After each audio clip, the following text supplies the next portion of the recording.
준비하는데 좀 여러 가지 시행착오가 있는데 이런 걸 뭐라 그러냐면 이게 프로세스라고 그래요. 프로세스, 제가 오늘 드리려고 하는 말씀도 이 세상의 모든 일은 프로세스로 되어 있다는 것.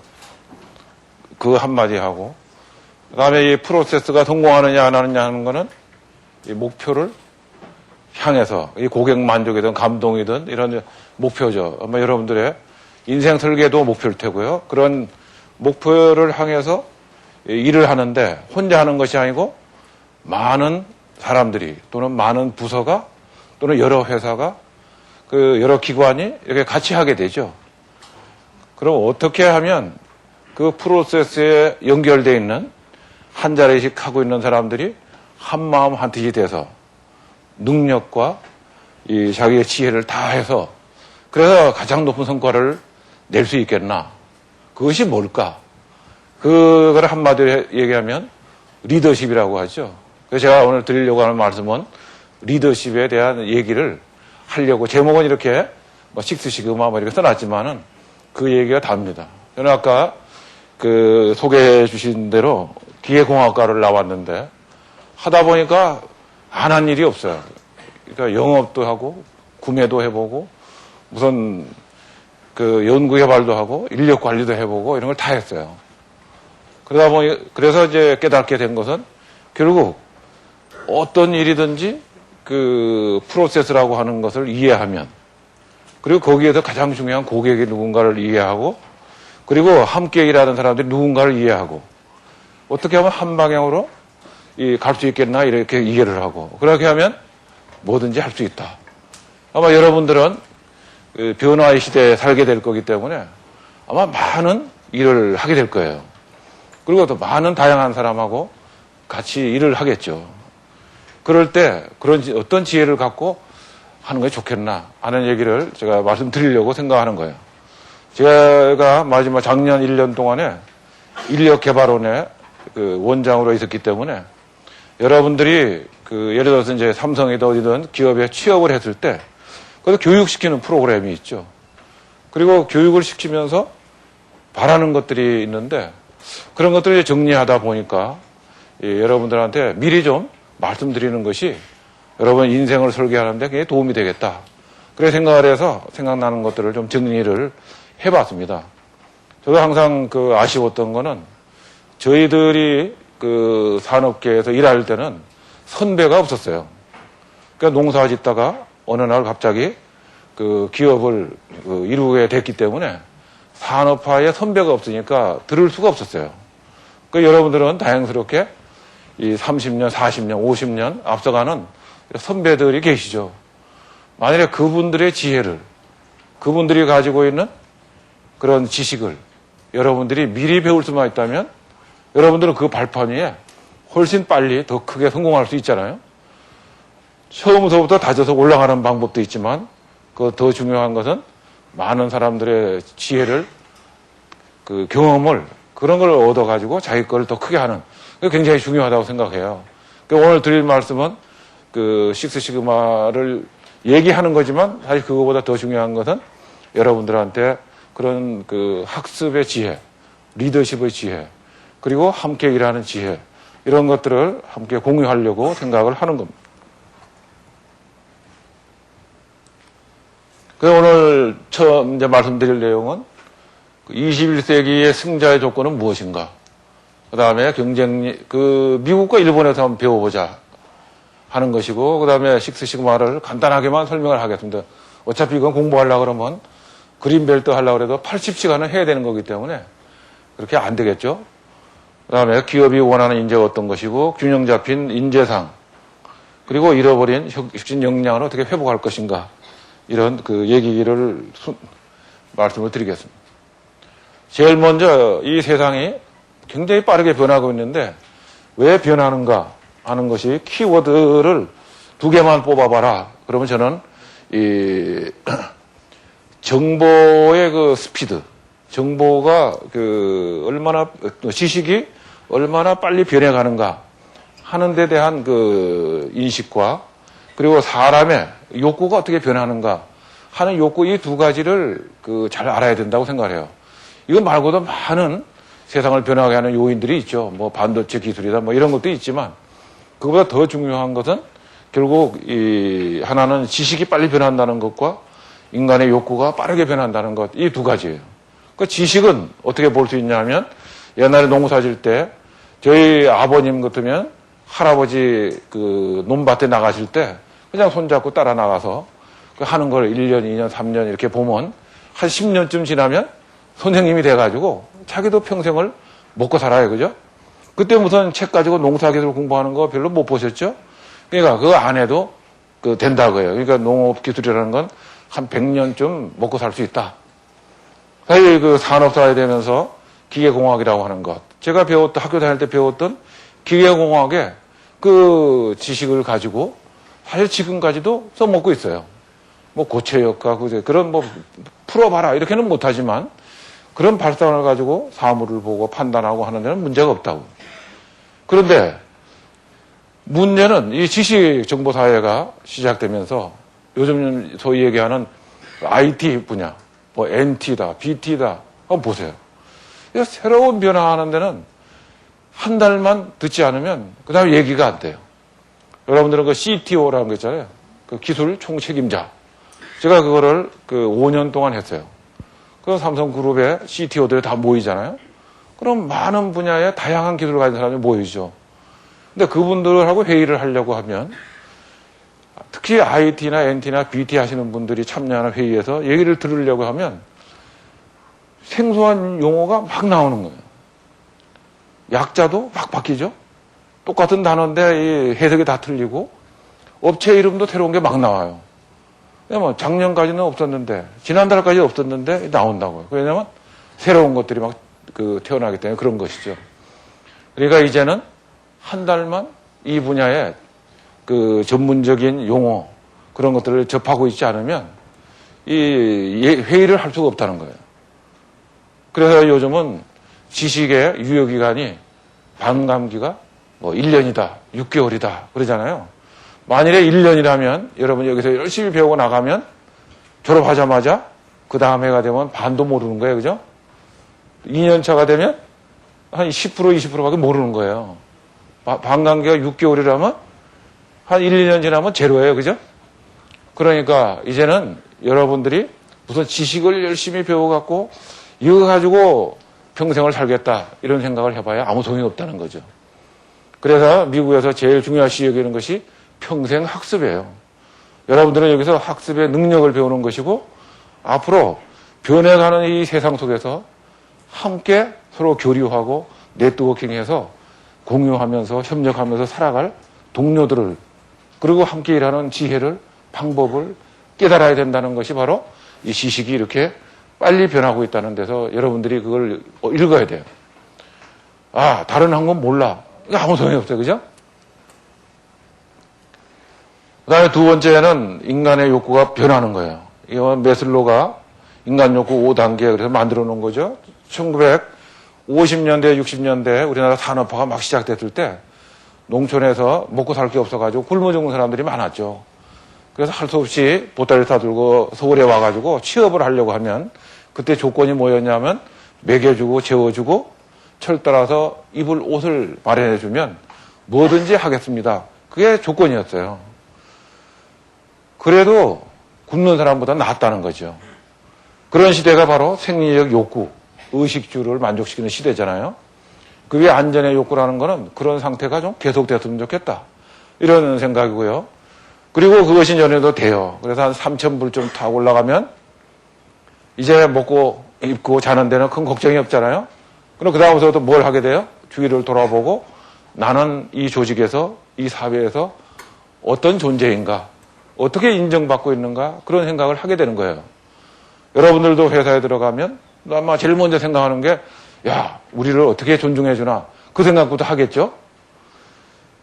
신입사원을 앞으로 장래에 이 회사를 세계 최고의 회사로 키워나갈 그러한 리더들이다 이렇게 생각하고 받아들이는 회사와 그냥 사람이 모자라니까 뭐 뽑았지 이렇게 생각하는 회사하고 틀리겠죠. 인정하는 게 틀리잖아요. 근데 먹여주고 재워주면 되겠다고 생각하던 그런 사람들이 이게 이제 어느 정도 수준에 딱 올라가니까 주위를 돌아보고 그 생각을 하게 된 거예요. 그 노사분교 87년에 엄청나게 생겼잖아요.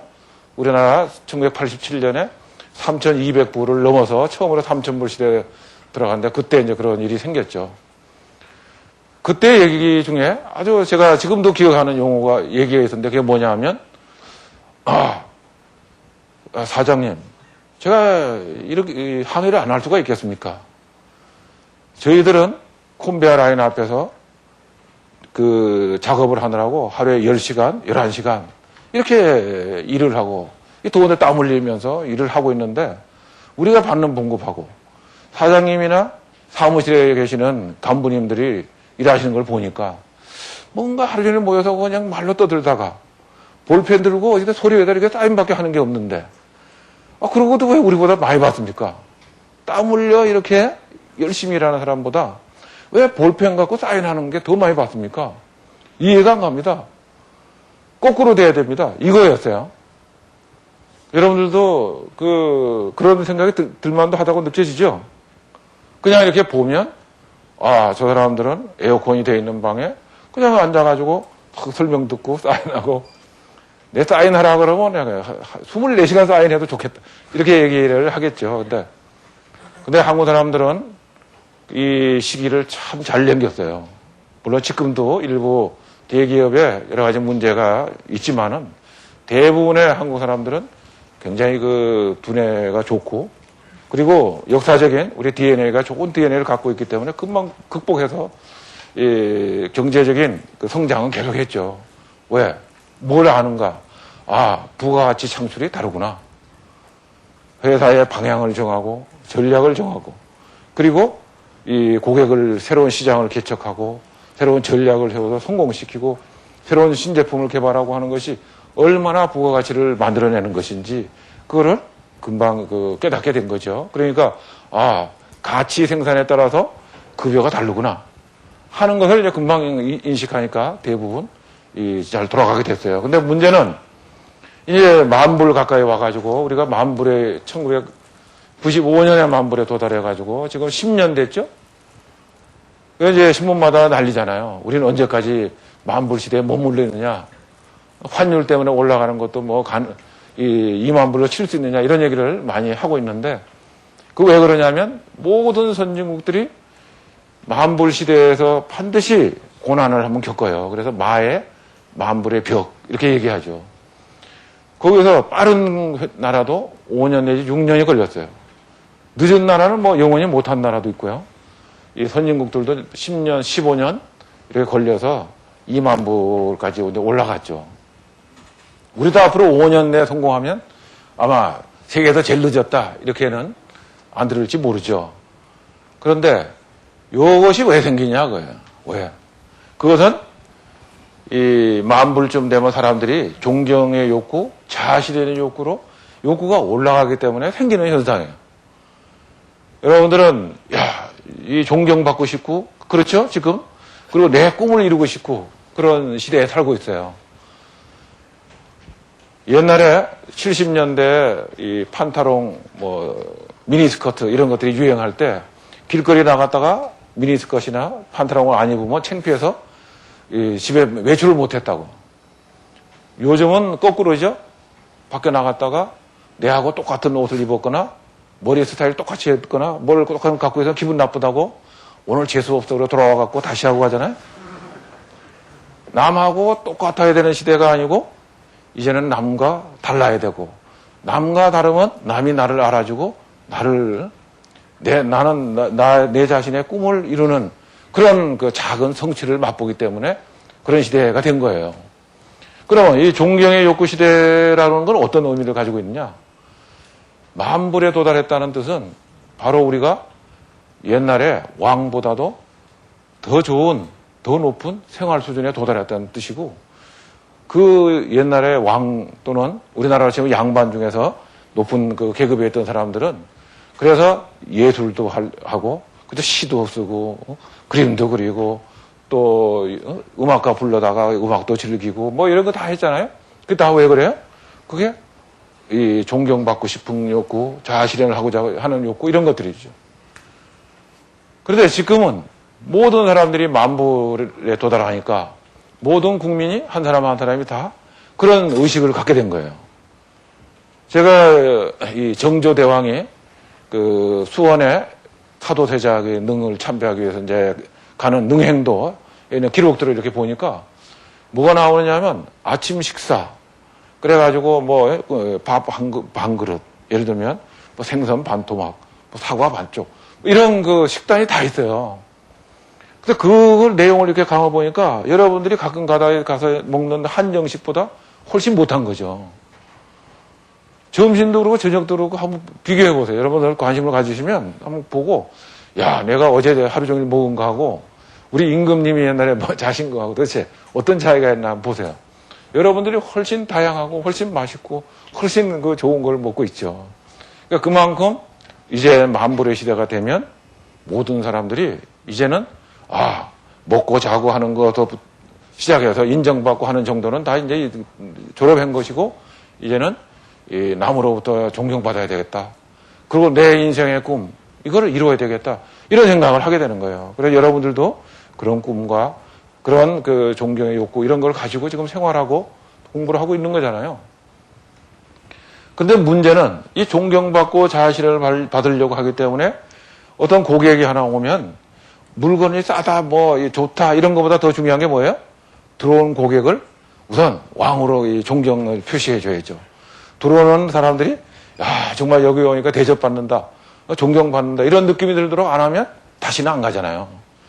그리고 물건을 하나 만들어도 내가 가지고 있는 그런 그 관점보다는 고객의 관점에서 이게 가치가 있나 없나 이런 생각을 하게 되는 거죠. 그래서 이것이 굉장히 중요한 이 욕구의 차이인 거예요. 그래서 이 욕구의 차이를 극복을 하면 이 존경의 욕구와 자아실현의 욕구라고 하는 참모습을 이해하면 우리도 3만불, 4만불의 선진국이 되는 거고요. 그걸 이해하지 못하면 우리는 떨어지는 거예요. 그럼 이 차이가 뭔가? 선진국과 후진국의 차이가 뭔가? 아주 간단해요. 여기 해외에 나가보신 분들 한번 손 들어보세요. 해외 여행해봤다.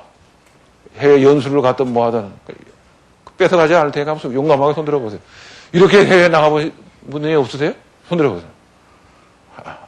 거의 다 가보셨죠? 그런데 해외 나갔다가 호텔방에서 나와가지고 나가는데 엘리베이터에 처음 만난 사람이 인사를 해요. 그러면 선진국이에요. 그죠? 만났는데 인상을 써. 그건 후진국이에요. 그죠? 근데 길거리에 이렇게 걸어가다가 내가 잘못해서 툭 부딪혔어요. 내가 잘못해서 부딪혔는데 상대방이 미안하다고 그래요. 그건 선진국이죠? 자기가 와도 부딪혀놓고 주먹 날라오든지 욕을 하는 친구는 그 후진국이에요. 근데 우리나라는 여러분의 성균관대학이 600년의 역사가 있는데도 불구하고 일진회 같은 걸 보면 아직도 우리는 후진국이에요. 그건 부딪혔다는 게 아니에요. 그냥 지나가는데 왜 네가 쳐다보기를 그렇게 기분 나쁘게 쳐다봤냐 이거잖아요. 후진국과 선진국의 차이는 그런 거예요. 아주 간단하죠. 그걸 저는 어떻게 설명하냐면 지옥과 천당엔 똑같은 조건인데 생각만 다르다. 그럼 뭐가 다르냐? 밥을 먹을 때 숟가락 길이가 1m나 된대요.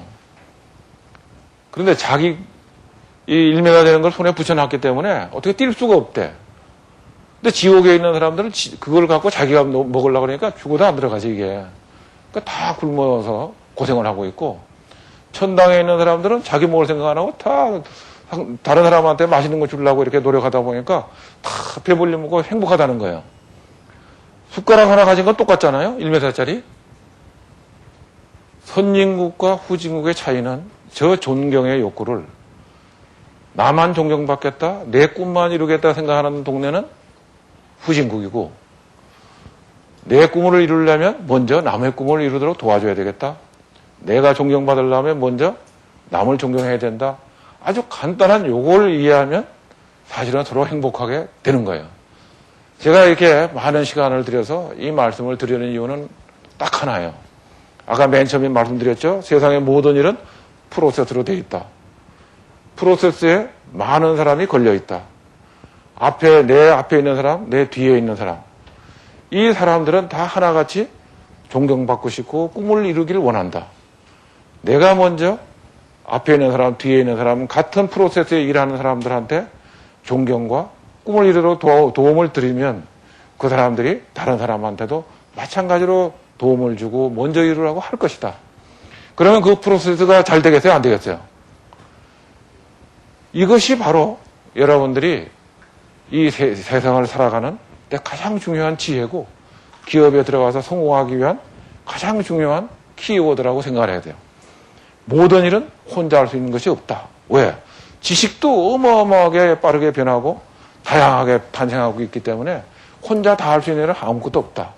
그러니까 많은 사람들의 협력과 시너지를 얻어서 내가 성공을 해야 되는데 그러려면 많은 사람을 먼저 도와줘야 된다. 사실은 이 부분만 여러분들이 깨달으면 그 다음 얘기는 하나도 안 들어도 돼요. 근데 안다고 되는 것이 아니고 실천을 할 줄 알아야죠. 지금서부터 나가다가 부딪히거든 먼저 해보세요. 미안하다고 한번 해보고 길거리에 누구든지 만나면 먼저 인사를 한번 해보세요. 반갑다고.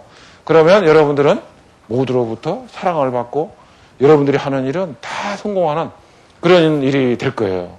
이 원리가 바로 요즘 얘기하는 융합과 복합의 시대, 시너지의 시대, 변화의 시대에 살아가는 가장 중요한 지혜이고 그것을 하기 위해서 식스시그마가 존재하는 거예요.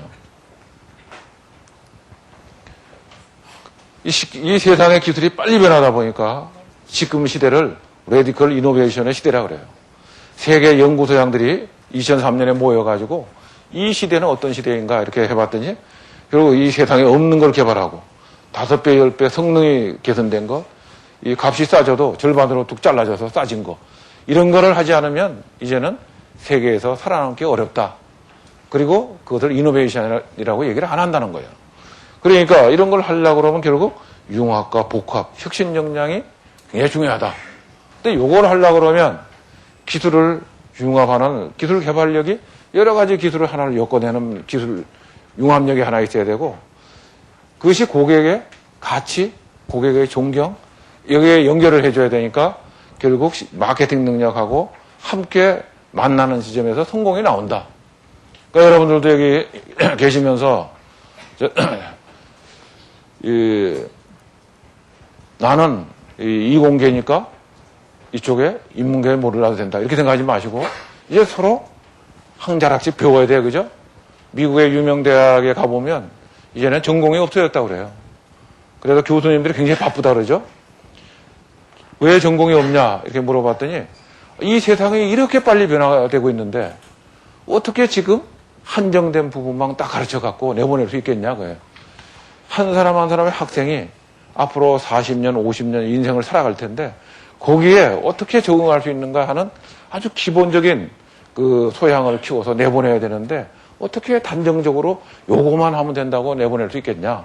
그러니까 그 학생의 적성에 맞는 것들을 전부 다 서로 상담을 해가면서 아 자네는 이런 분야에 재능이 있으니까 이런 분야를 접목해서 요거까지 좀 해보게 이렇게 해서 이것저것 다니면서 다 이 개방형으로 공부를 한다고 그러잖아요. 그런 시대가 됐다고 얘기를 하니까 여러분들도 기술을 융합하려면 다른 기술을 많이 알아야 되죠. 다른 분야도 깊이는 몰라도. 근데 융합을 하려면 뭐가 또 필요해요? 자기가 가지고 있는 한 분야만큼은 또 전문적으로 잘하는 게 있어야 돼요. 뭔가 잘하는 게 있어야 끼워주지. 그렇잖아요?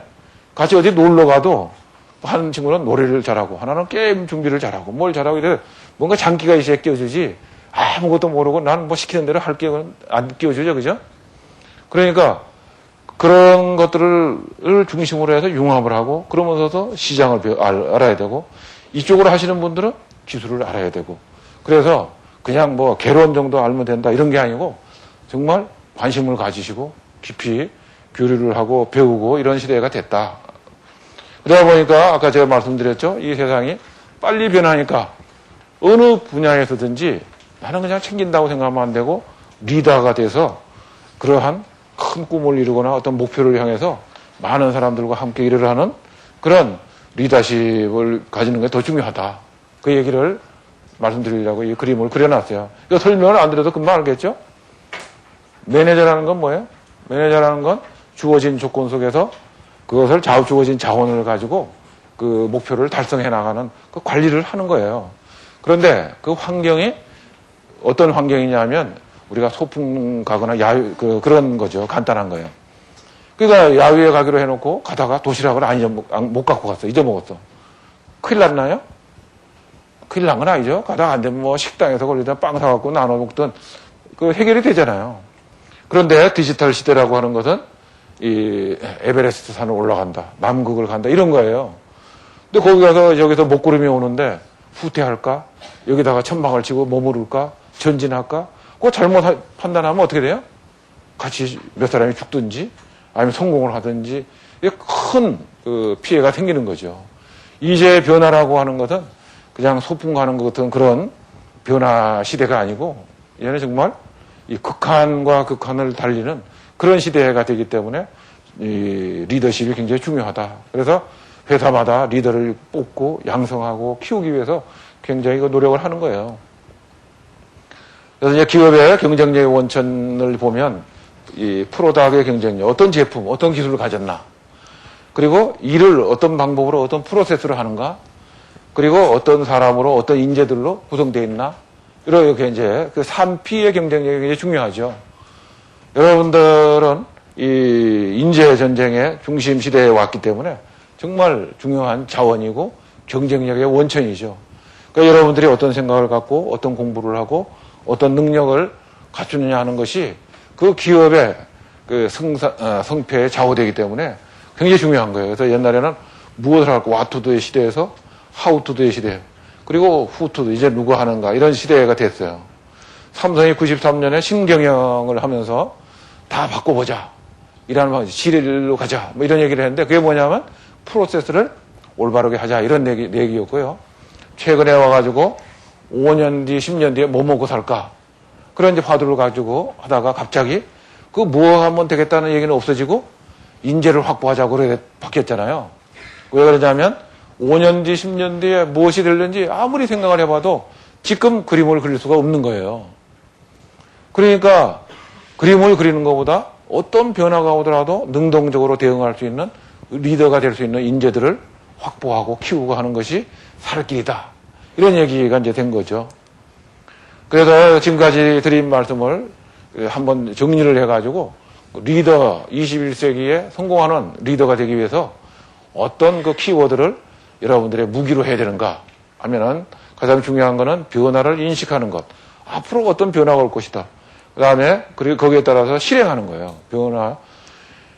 그리고 목표를 세계 최고로 높게 잡고 남보다 빨리 스피드 있게, 그리고 뭔 조직의 역량을 융합하고 시너지를 내서 변화하고 혁신하면 된다고요. 그걸 하려고 하니까 실행력을 이끌어내는 리더십, 융합과 복합 시너지를 위한 커뮤니케이션과 팀워크, 그리고 창의력과 도전 정신, 이런 것들이죠. 그러니까 여러분들도 책상 위에다 이렇게 써붙여놓고 나는 21세기에 대한민국을 이끌어가는 인재 리더가 되겠다. 그럼 뭐가 필요하냐? 이런 것들이 필요하다. 이렇게 써붙여놓으시고 항상 그 생각을 해보세요. 이게 보는 멀리를 보고 이렇게 생각하는 눈이라는 건 그런 경험을 통해서 생기는 거죠. 저도 1980년에 삼성전자의 기획실에 처음 갔어요. 그전에는 기획과 출신이니까 냉장고에 들어가는 컴프레서를 만드는 개발하는 개발 담당이었어요. 그걸 하고 이제 지휘하고 합작을 해가지고 에어컨 사업을 하겠다고 합작해서 이제 사인까지 다 했어요. 그때 잭 웰치가 그쪽에 책임자였거든요. 그래서 이제 가서 사인해서 이제 막 시작하게 돼 있었는데 제2차 오일 쇼크가 79년 말에 왔잖아요. 그래서 뭐 전 세계 에어컨 사업이 다 무너진 거죠. 기름값 올라가는데 그거 돌리겠어요? 그래서 그것이 무산되면서 저보고 기획실에 와서 일을 하라고 그러더라고요. 근데 일을 하려니까 아는 거라고는 설계하는 것밖에 없는 사람한테 기획실에 와서 일을 하라고 그러니까 어떻게 해야 돼요? 그 역량을 빨리 만들어야 되잖아요. 그래서 제가 아는 것이 뭐였냐면 지휘하고 하면서 신규 사업을 하는 계약서를 만들어보고 사업 계획을 지휘 사람들하고 같이 짜보고 한 것만이 있어요. 그래서 안 되겠다. 그러면 이걸 하는 방법이 뭐겠나? 그래서 한번 우리가 10년 계획, 비전 계획을 한번 만들어 보자. 그래서 이제 기획실에 있는 사람들하고 같이 그 10년 비전을 만들자 이런 생각을 했어요. 그래서 우선 알아야 되니까요. 그러면 모델 여기 있는 글로벌 넘버원 올리원이 되려면 누구를 능가하면 되겠나? 그때는 마츠시다가 세계 최고였어요. 그래서 마츠시다를 능가하자. 그래서 마츠시다의 대한 책을 사모으니까 150권 가까이 있었어요. 전부 다 일본말로 돼 있죠. 그 일본말 잘하는 분들을 회사 내에서 한 20명을 모아가지고 저도 좀 읽고 위원들도 읽고 그다음에 그분들이 번역하고 요약해가지고 또 읽고 토론하고 한 6개월을 하고 났더니 이 전자업에서 세계 최고가 되려면 어떻게 해야 되고 어떤 변화를 해오고 하는 것들을 전부 다 알겠더라고요. 마츠시다의 역사 수십 년간의 역사를 전부 다 분석을 해보니까 기업은 어떤 순서로 발전하고 조직은 어떻게 전개가 되고 그다음에 기능들은 어떻게 분화가 되고 세계로 어떻게 진출하고 하는 것들이 다 나왔어요. 그래서 그 그림을 가지고 우리하고 일본하고는 한 20년쯤 차이가 있어요. 그래서 그 차이를 대입을 해가면서 우리는 이렇게 되겠다. 이런 그림을 그렸죠. 제가 이 설명을 드리는 이유가 뭔지 아세요? 여러분들도 어디든지 조직에 들어가면 그 이 조직은 목표가 무엇이고 비전이 무엇이고 어디로 가려고 그러고 어떻게 가려고 그러고 하는 것들을 여러분들이 찾아보면 대부분의 조직들은 그걸 준비하고 있어요.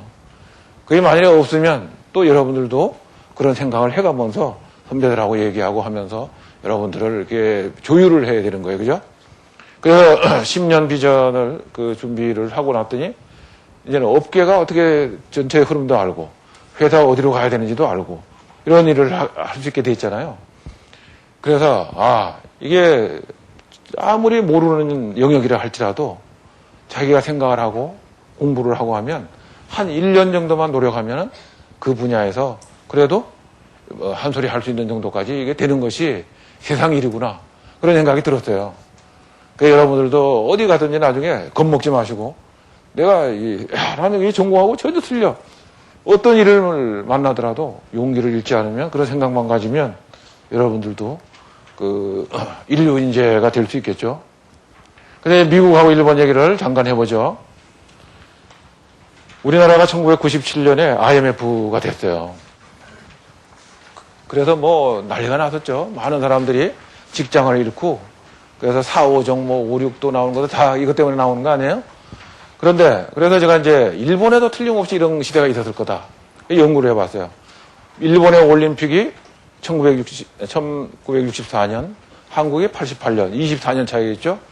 97년에서 24년을 빼면 일본이 1차 5.1 쇼크 때 IMF 같은 위기에 들어갔었어요. 모든 전자업체가 적자 경영을 시작을 해가지고 회복되는 것이 77년에야 73년 수준으로 다시 돌아왔어요. 그 5년이라는 세월 동안에 이 사람들이 정말 피나는 노력을 했어요. 그래서 그때 쓴 얘기가 마른 수건도 다시 짠다. 야, 말랐는데 뭘 짤 게 있어.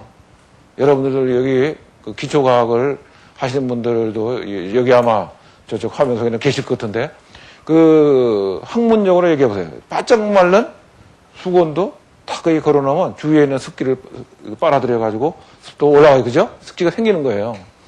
그것까지 끊임없이 개선하자. 그 일본 사람들이 한 거예요. 그래서 이 품질, 프로세스를 혁신하자.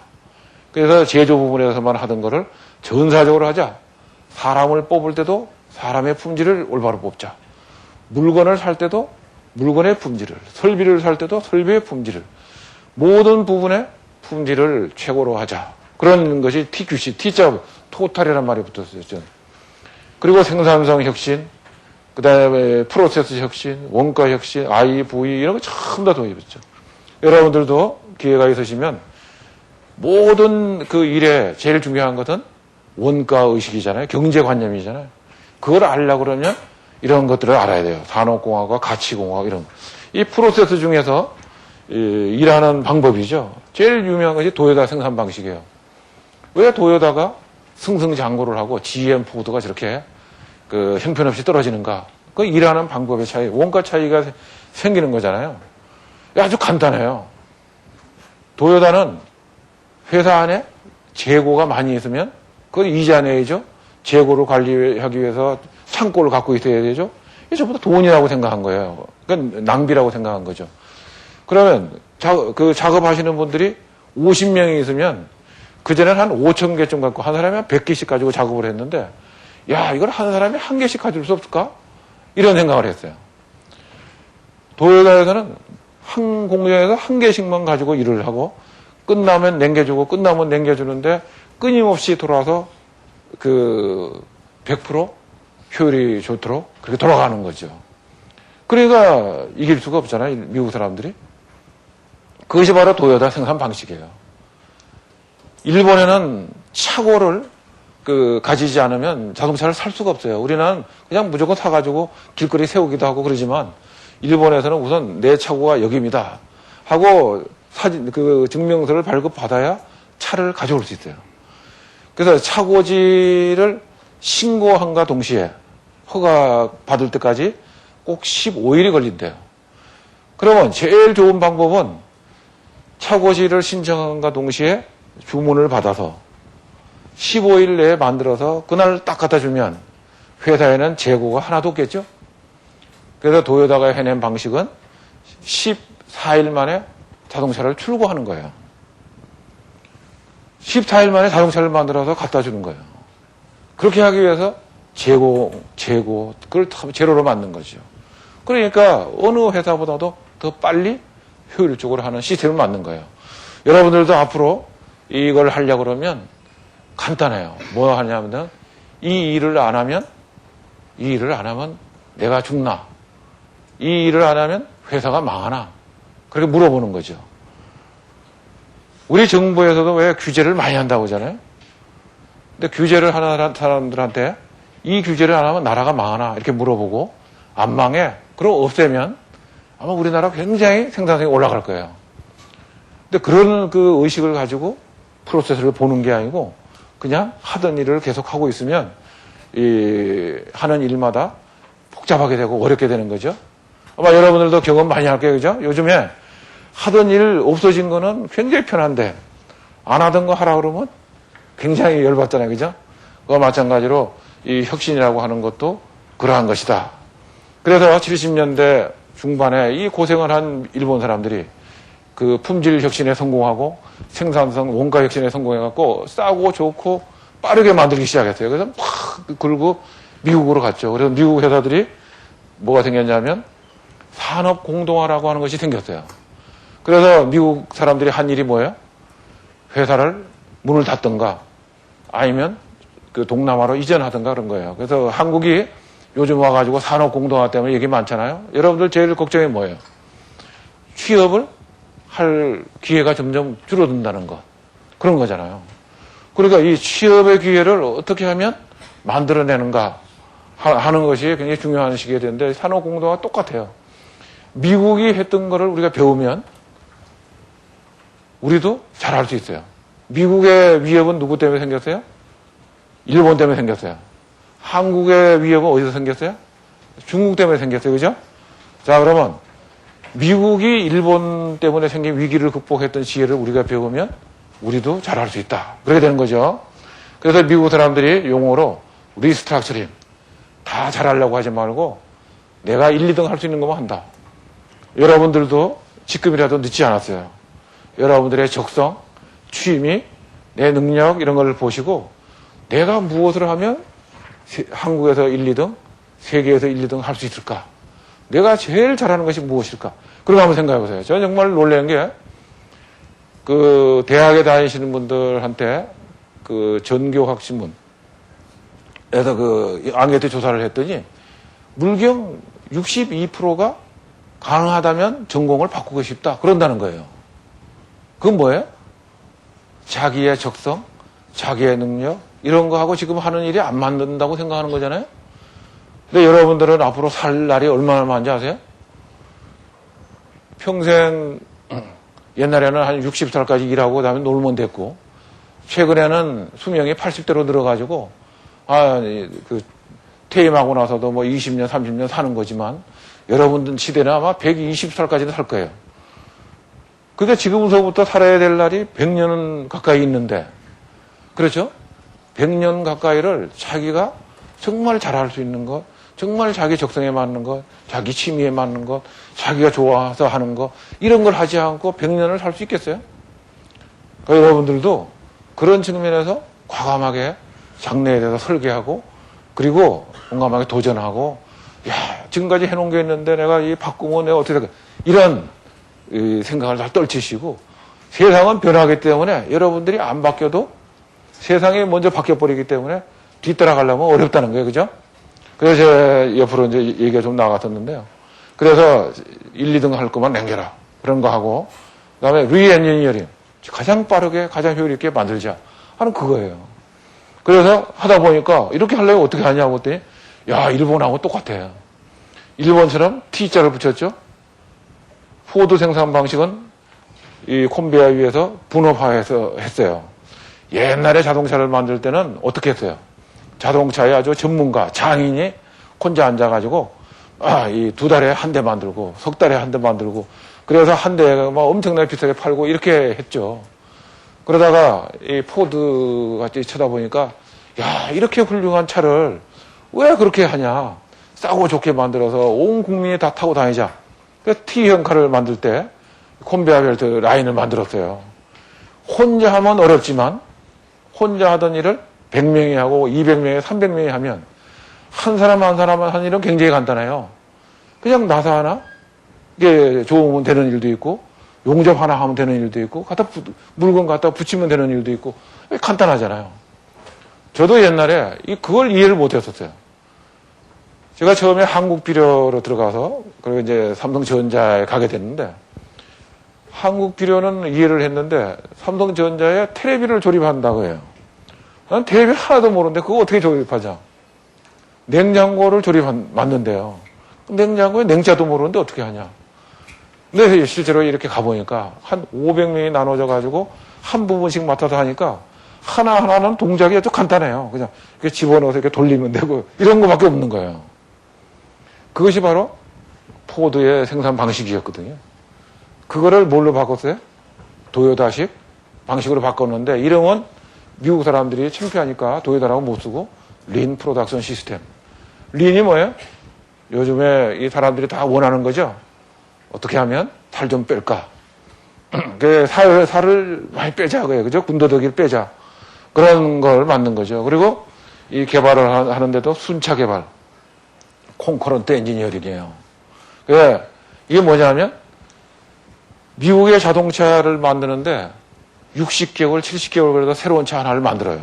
근데 일본에 갔더니 30개월 만에 나오는 거예요. 그 어떻게 나올까 이렇게 봤더니 아주 간단해요. 디자인하는 사람이 요즘에는 새로운 차가 필요해서 유턴형으로 멋진 모양을 만들어냈어요. 그래서 디자이너로는 훌륭하다. 근데 설계 맡은 사람이 딱 보더니 이런 형태를 만들려면 금형이 안 돼. 철판 갖고 이렇게 못 만들어. 그러니까 디자인을 고쳐. 그 디자이너들은 자기도 고집이 있잖아요. 안 돼. 이제는 이걸로 해야 돼. 안 그러면 안 팔려. 그거 하고 만들 수 있다. 이렇게 만들려면 값이 5배 올라간다. 맨날 싸우는 거예요. 그래서 몇 달 지나야 겨우 합의를 해가지고 이제 변화를 하죠. 그래가지고 겨우겨우 이제 설계가 끝나면 부품하는 회사 사람들하고 얘기를 해요. 그리고 부품하는 사람들이 뭐라 그래요?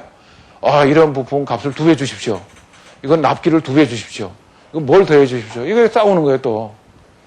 그래서 끊임없이 프로세스가 진행될 때마다 디자인 프로세스에서 설계로 가면서 싸우고, 설계 프로세스에서 부품 개발로 갈 때 싸우고, 거기서 조립 공장에 로봇 만드는 데 가서 싸우고, 이게 가는 데마다 싸우니까 프로세스가 가겠어요? 아까 제가 제일 먼저 프로세스에 걸린 사람들이 서로 존경하고 서로 애로사항을 이해하고 협력하면 되는데, 이걸 안 하고 서로 싸우니까 일본이 30개월 걸리는 걸 미국은 60개월, 70개월에 한 거예요. 그 일을 어떻게 할 것인가. 그래서 일본에 가봤더니 전부 다 미리 모여갖고 합의를 해요. 이러이러한 물건을 만들려고 하는데 어떤 문제가 있다고 생각하냐 하는 거를 미리 들어요. 여러분들도 어디 MT 가려고 그러면 그렇게 합니까? 아니면 MT 회장이 혼자 딱 정해갖고 무조건 따라와 이렇게 해요? 아니면 사람이 모여갖고 요번에 이런 거 행사를 하려고 그러는데 뭐 문제 없느냐 이렇게 물어서 미리 합의해가지고 갑니까? 아마 합의해서 가면은 가서 일이 잘 될 테고 대장이 혼자 해서 가면은 이런 건 줄 몰랐다 그래가지고 도중에 판이 깨지겠죠. 그래서 만들어낸 것이 미국 사람들이 콘커런트 엔지니어링이라는 걸 그 용어를 만들어냈어요. 관련된 부분들이 한 자리에 모여서 같이 토의해서 협의해서 합의해서 하자는 거죠. 그런데 미국 사람들은 언어가 다 틀리잖아요. 여러 나라에서 문화도 달린 사람들이 세계 막 인종박물관이잖아요. 그래서 바글바글 여러 사람들이 모여서 하다 보니까 의사소통이 잘 안 되잖아. 콘커런트가 잘 안 되는 거예요. 이걸 하려고 하니까 ERP 시스템이라고 하는 컴퓨터 네트워크 시스템을 만들어가지고 여기에서 뭘 하나 바꾸려고 그러면 관계되는 부분에 저절로 정보가 가고 거기서 피드백이 없으면 이게 안 돌아가고 하는 시스템을 만들었어요. 그러니까 정보 시스템으로 강제적으로 커뮤니케이션을 하게 하는 거지. 그게 왜 그래요? 프로세스에 걸린 사람들한테 동시에 정보를 전달하고 피드백 받고 하는 시스템을 만든 거예요. 이것이 얼마나 중요하고 힘이 있었는지 일본이 90년대에 10년 동안 잃어버린 10년. 그래서 형편없는 경제 속에서 헤맸잖아요. 미국의 경쟁력의 원천은 이거예요. 저는 항상 이런 걸 생각을 했어요. 미국 사람하고 한국 사람하고 비교해가지고 한국 사람들이 두뇌가 더 뛰어나죠? 그런데 왜 미국 사람들은 4만 불 가까운 국민 소득을 가지고 있고 우리는 13,000불밖에 안 되는가 그거예요. 그 차이가 무엇인가? 결국은 그것은 일하는 방법의 차이고 서로의 능력을 하나로 융합하고 복합하는 그 시너지의 차이라고 생각이 들어요. 그래서 그거를 할 수 있었던 것이 미국의 ERP 시스템이에요. 모든 자원을 관리하는 그런 정보 네트워크를 만든 것이죠. 그래서 이것을 보시고 그 중에서 맨 위에 있는 품질 프로세스에 있어서 일본 사람들이 QC를 할 때는 퍼센트로 관리했어요. 100개 중에서 0.1개 분량, 1개 분량 이렇게 따진 거고요. 미국 사람들이 하다가 안 되니까 5개가 나가지고 야 일본이 100개 얼마 이렇게 계산하면 우리는 100만 개 얼마 하자. 그래서 만드는 것이 ppm으로 하는 식스시그마예요. 그냥 식스시그마 뜻이 뭐예요? 100만 개 중에서 분량이 3.4개 나오는 것이 식스시그마 수준이에요. 그러니까 거기까지 어떻게 만드는가 그런 거죠. 그래서 이러한 그 혁신을 한 나라도 하나의 기업도 이러한 품질과 제조와 개발과 자원관리 이 모든 부분에서 혁신을 이루면 세계 최강이 되는 것이고 개인도 그렇다고 생각을 해요. 그래서 여러분들한테 리더로서 중요한 것이 혁신 역량이 중요하다. 이거를 이해만 하시면 되겠죠. 그래서 이거를 이제 탐 피터스라는 사람이 이런 수많은 책을 썼어요. 1982년에 In Search of Excellence라는 책을 썼는데 이 책의 메시지는 아주 간단해요. 미국에 있는 기업들이 용기를 잃고 좌절하고 제조업을 떠나려고 하는데 용기를 잃지 마라. 미국에는 일본 기업보다 더 잘하는 기업이 얼마든지 있다. IBM, GM, 포드, GE, 3M, 듀퐁. 일본이 아무리 덤벼들어도 이 세계 최고의 지위를 절대로 내놓지 않을 우량한 기업들이 미국에 있는데 우리 모든 미국의 기업들이 이 기업들을 배울 수만 있다면 우리는 걱정할 게 없다. 다른 나라 일본 가서 배울 것도 아니다. 이렇게 얘기를 하고 쓴 책이 이거예요. 요즘도 얘기할 수 있겠죠? 조선공업에서 1, 2, 3등이 한국에 있고 철강의 1등이 한국에 있고 반도체와 무슨 통신에서 1등이 또 한국에 있고 한국에 있는 게 많잖아요? 우리도 초우량한 기업이 한국에 있는데 한국적 방식으로 해서도 지금도 한국 최고가 세계에 제패하는 기업들이 있는데 그거를 만일에 배울 수만 있다면 우리도 다 중국이 두렵지 않고 일본이 두렵지 않고 할 수 있다. 이런 얘기를 할 수 있겠죠? 그런데 이 양반이 그 얘기를 하고 난 다음에 이거를 아는 것만 하면 뭐하냐고요. 실천을 해야 되는데, 그죠? 실천을 하려고 그러면 작은 것부터 혁신을 자꾸 해봐야 돼요. 그래서 스스로 혁신을 해봐라. 그래서 경영혁명이라는 책을 쓰고 그리고 이 사람들이 혁신을 못하고 변하지 못하는 이유는 조직의 틀에 잠겨 있는 거예요. 야, 우리 친구들이 뭐라고 생각할까? 우리 선생님이 어떻게 생각할까? 상사가 어떻게 생각할까? 이거 못하는 거죠. 그래서 조직에서 해방시켜라. 생각을 해방시키는 거예요. 그래서 해방경영, 새로운 거를 창조하고 혁신하고 끊임없이 하는데 앞으로의 시대, 1999년에 와서 21세기는 이런 시대를 넘어서 한 사람 한 사람이 정말 프로가 되고 프로끼리 팀워크를 이루고 이 프로젝트를 통해서 발전하는 그런 시대가 돼야 된다. 그런 생각을 했어요. 그래서 21세기에는 제일 중요한 게 뭐예요? 내 이름은 브랜드다. 여러분들이 이제는 브랜드가 돼야 돼요. 그러니까 선동열, 그럼 뭐예요? 야구에 뭐 이게 탁탁 들리죠? 박찬호, 탁 금방 나오죠? 박세리, 그런 분이 나오잖아요. 그건 마찬가지로 여러분들이 앞으로 10년쯤 지났을 때 나는 어떤 브랜드로 인식될까? 그런 걸 지금부터 정해서 하나하나 해야 된다. 그 얘기를, 그게 와우 프로젝트 1이고요. 두 번째는 그렇다고 하더라도 혼자 일을 못한다. 일은 프로젝트로 해다. 나의 일은 프로젝트다 이거예요. 그러니까 그것도 보통 프로젝트가 아니고 남이 들으면 당신 뭐 하고 있어? 들으면 와 그런 걸 해. 이렇게 얘기할 정도의 높은 수준의 걸 해야 된다. 그 얘기고요. 혼자 못하니까 프로페셔널 팀. 여기 있는 친구들 다 얼굴 잘 보세요. 그래가지고 나중에 누구하고 내가 10년 뒤, 20년 뒤에 프로페셔널 팀을 만들어갖고 프로젝트 한번 해볼까. 이런 생각들의 꿈을 이루시라는 뜻에서 제가 이 준비를 했어요. 이 책들은 아주 페이지 수도 그렇게 많지 않고요. 그림이 굉장히 많아요. 차트처럼 돼 있어요. 그 도서관이나 책방에 가셔갖고 관심이 있으시면 1시간이면 이 3권을 다 봐요. 한 번씩 읽어보세요. 그래서 제가 여기서 말씀드리는 건 도요다의 도요다 생산 방식, 캔의 셀 방식, 뭐 지의 식스 시그마 뭐 이런 세계 인류 기업들은 다 한 가지씩 잘하는 걸 갖고 있는데 여러 가지를 다 잘하는 게 아니고 딱 한 가지를 잘해요. 그냥 잘하는 게 아니고 그걸 세계 최고로 잘하는 거죠. 식스 시그마는 모토로라가 만들어냈는데 모토로라는 유명하지 않고 GE가 잘해요. 셀 방식도 미국의 컴퓨터 회사들이 만들었는데 이상하게 일본의 캐논이 셀의 넘버원이에요. 그건 뭐예요?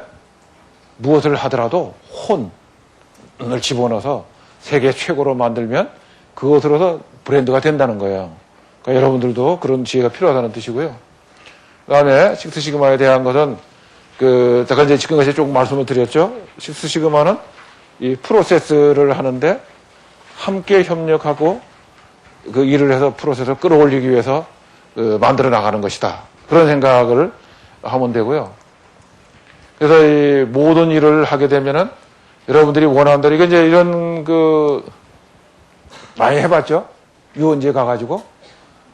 총을 쏘봐도 어떤 사람은 표적이 있는데 한쪽으로 치우치거나 여기저기 가거나, 그러니까 중심값이 없고 산포가 많은 사람이 있고 중심값이 떨어지는 게 있는데 우리가 하는 일은 누구나 다 저렇게 원래 목표대로 다 안 되는 거예요. 무슨 일이든지 이렇게 산포가 생기고 중심이 벗어난다. 이 생각을 해야 되고 거기에는 반드시 원인이 있고 원인을 통계적으로 잘 분석해서 이렇게 집어넣기만 하면은 우리는 100만 번 해서 3번, 4번밖에 실패 안 하는 그런 일을 할 수 있어요. 그러니까 여러분들이 앞으로 직업을 선택할 때도 잘못하면 산포가 크면 어떻게 돼요? 이 직장이 좋아 보여서 갔다가 아니야. 저 직장 갔다가 아니야. 이게 산포가 크면 실패 확률이 크겠죠? 근데 내 적성은 이건데 엉뚱한 쪽에 이렇게 탁 가가지고 하면 또 안 되겠죠? 이런 생각들을 해보시라는 거죠. 그래서 이 식스 시그마로 보면 예를 들어서 여러분들이 식당에 가서 계산서를 보잖아요. 그러면 3 시그마쯤 된대요. 3 시그마쯤 되면요. 100번쯤 밥을 먹으면 한 10번 가까이 6번, 7번 정도는 엉터리 잘못된 계산서가 나오는 거예요. 근데 그 계산서가 값을 적게 적으면 돼요. 10만 원어치 먹었는데 8만 원 이렇게 주면 그거 즐거운 일인데 옆에 다른 사람 먹은 거지 합쳐져 가지고 20만 원 이렇게 나올 수 있다는 거예요. 그러니까 뭘 해야 돼요? 반드시 확인해야 되는 거예요. 병원에 가도 마찬가지죠. 의사 처방전, 주문서, 전화하세요. 뭐 다 그래요. 그런데 놀라운 거는 우리 비행기는 100만 번에 0.43밖에 없어요. 그렇게 안전한 거죠. 근데 왜 이렇게 시끄러워요? 한 번 떨어질 때 한목에 왕창 크니까 충격이 커서 그런 거지 실제로는 자동차 타고 가고 뭐 이러면서 더 많이 죽는다는 거죠. 확률이 그렇잖아요? 그래서 이 확률을, 시그마 수준을 어떻게 끌어올려서 여기까지 올라가는가 하는 것이 바로 이 나라의 실력이에요. 그런데 품질이 잘못되거나 이를 시행착오를 자꾸 하면 비용이 들어가요. 근데 이 대부분 어떻게 어느 정도 들어가냐면, 예를 들어서 생산 라인에서 작업이 잘못돼서 불량이 났어. 그 버려야 되죠. 재작업을 해야 되죠. 검사해야죠. 뭐 불합격품 처리해야 되죠. 팔았던 거 다시 갖고 와서 또 물어줘야 되죠. 이런 것들을 눈에 보이는 실패 비용이에요. 그 빙산의 위에 있는 거고요. 눈에 띄지 않는 거는 기회 상실하는 거죠. 아, 저 집에 물건은 분량이 많어. 값을 깎아야 되겠어. 주문을 줄여야 되겠어. 이게 바로 그 실패 비용에 눈에 안 보이는 거예요. 네, 이걸로 해서 얼마나 많은 비용이 나가느냐 하면 제조업에서는 매출액의 30% 정도가 날아가고 있고요. 서비스업에서는 매출액의 40%가 낭비되는 거예요. 여러분들은 정부에서 하는 일이 그 비효율이 많죠? 정부도 서비스업이잖아요? 그럼 적어도 40%는 날아가고 있는 거예요. 아무 효과 없이. 그러니까, 그런데 우리가 장부로 계산할 수 있는 거는 5%, 8%밖에 안 되고 나머지는 15%, 20% 이렇게 나가는 거예요.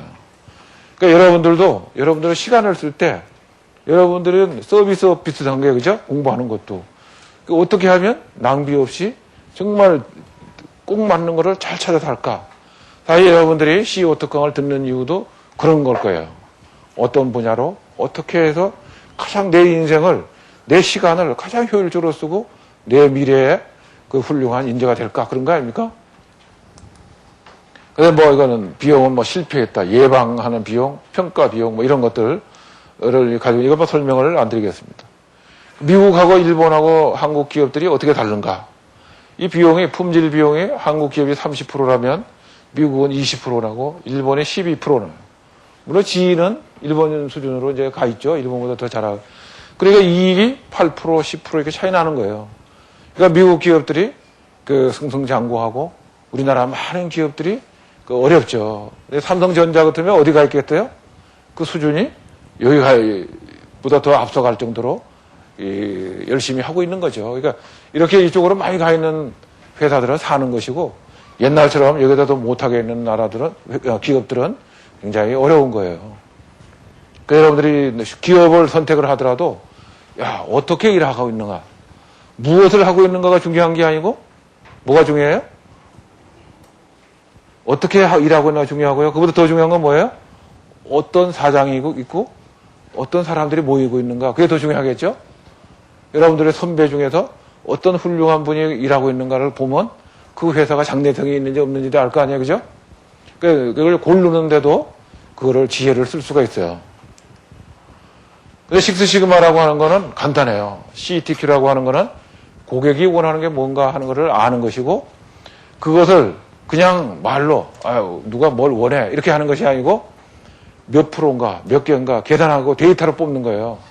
우리나라 사람들은 형용사가 발전되어 있어요, 그죠? 오도오도 여러 가지 그 용어를 쓰잖아요. 그러니까 그러다 보니까 이 미국 사람들 같으면은 그 명함비를 가지고 데이터화 해가지고 지금의 그 교도가 어떻다, 뭐 이런 걸 쓰잖아요. 근데 그런 거를 측정을 해라 그러죠. 그래서 측정한 데이터를 가지고 분석을 해서 그 과학적인 분석에 의해서 개선하고 그거를 계속 돌리면 지금 현재 분량이 40%가 나는 그 공정을 가지고 있다고 하더라도 데이터를 올바로 찾아가지고 분석해서 개선하면 그것이 30% 되고 20% 되고 10% 되고 언젠가는 이 식스시그마가 된다. 그런 신념을 가지고 이걸 돌리는 거예요. 그게 바로 식스시그마다. 그 말씀을 드리고 그 정도만 이해하면 다 될 거예요.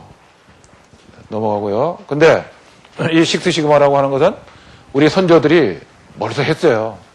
야, 100만 개의 세계 그 연애 편지를 써도 한참 열심히 썼는데 한 페이지 겨우 써갖고 들여다보면 오자, 탈자, 뭐 잘못이 많잖아요. 또 찍고 또 이거 한 10장 써야 뭐 한 번 보내잖아요. 거기에 비해서 8만 대장경은 5,233만 자인데 오자, 탈자가 하나도 없어요. 그것도 평화로운 시대에 한 게 아니고 언제 해요? 원나라에 쫓겨가지고 강화도에서 그냥 오늘 쳐들어올지 내일 쳐들어올지 그 위급한 상황 속에서 16년간이라는 기다란 시간 동안에 정말 어렵게 만들었는데 어떻게 한자도 틀린 자, 한자도 빠진 자가 없냐고요. 그 우리 조상들은 벌써 식스 시그마가 아니고 누가 한번 계산해 보세요. 이게 몇 시그마쯤 되나? 이런 조상을 가진 그 후손들이 그걸 못한다 그러면 안 되겠죠. 그리고 세종대왕도 또 식스 시그마를 하신 분이에요. 요즘은 뭐 세금 때문에 이게 말이 많잖아요. 근데 옛날에는 땅의 세금을 가지고 농사밖에 없었으니까 농업에 세금을 매겼거든요. 근데 그전에는 어떻게 했냐면 1등급, 2등급, 3등급 또는 5등급까지 쪼개가지고 땅이 좋은 걸 가지면 세금을 많이 내고 나쁜 땅을 가지면 적게 내고 이렇게 했어요. 근데 이렇게 보니까 어느 지방에는 땅이 그렇게 좋긴 한데 10년 동안 비가 한 번도 안 오면 어떻게 돼요? 홀랑 망하는 거죠. 그래도 세금이 똑같이 나오는 거예요. 그러니까 세금이 물려있으니까 어떻게 해요? 세금을 못 내가지고 간도로 도망가고 이래가지고 이 나라가 그냥 형편없어졌잖아요.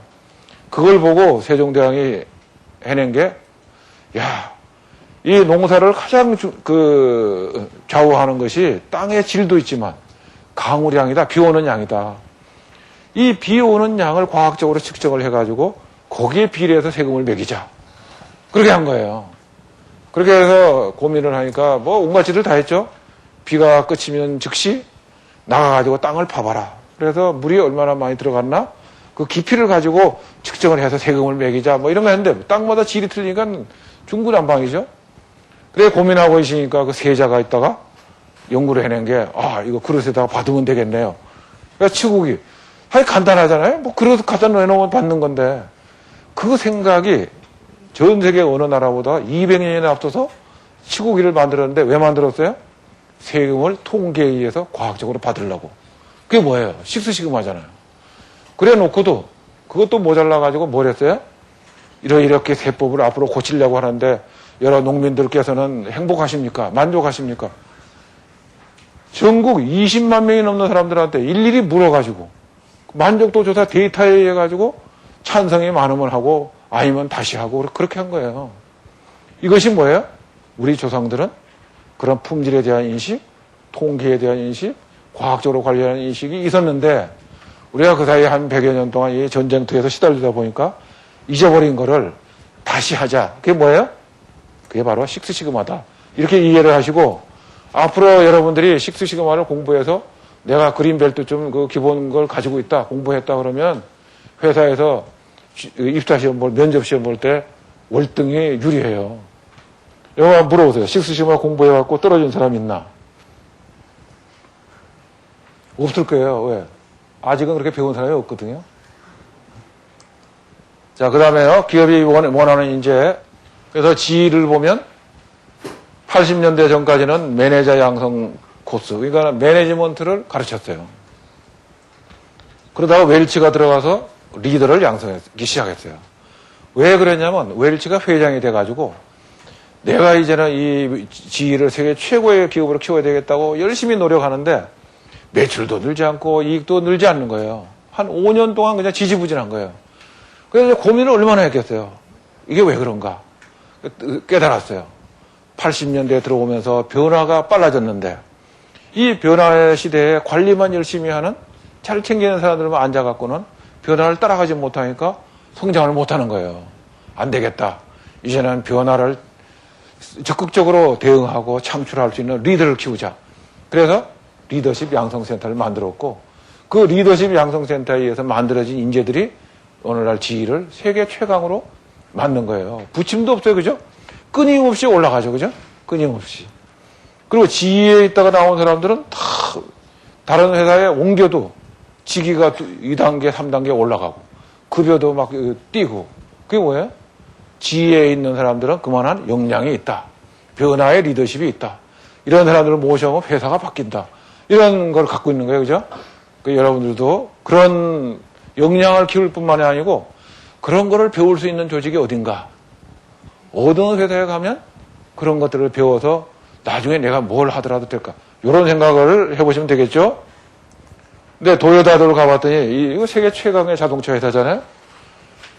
이 사람들의 그 순서는 맨 먼저 입사 10년까지는 프로 사원, 프로 도요타맨을 만드는 거예요.